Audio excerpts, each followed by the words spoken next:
long story short story, there is the old phone, there's a new, and you want to transfer the WhatsApp, and imagine you push this one, and then everything seems alright and everything runs, and you press agree, continue, then you put your number here. I'll put random number here because it doesn't matter, and then just press next, and guess what, it just goes to this page, and then you do like, I don't know, whatever, and you press it somewhere here or there, and you cannot go anywhere else, just to this home page where it just says what's going on.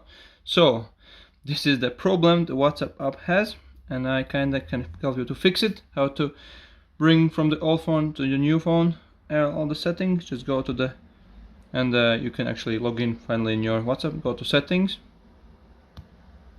then you have to go to display and brightness, then go here, display zoom, and if you install the phone with the large text, it's like total wrong for this one. Just press default, not the large text. Press this, use standard. Okay, it will just like everything change. Then done, and then go back to your WhatsApp. Do the same thing as you did before. Press some random number here, just see, and you see the next button finally works, and it goes where it should go. Okay, I put random number, I hope it's not real.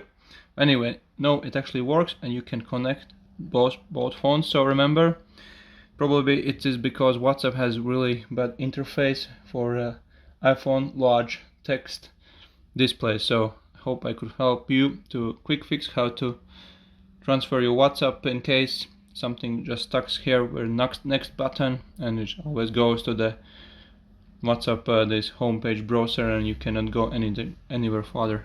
So thank you, goodbye.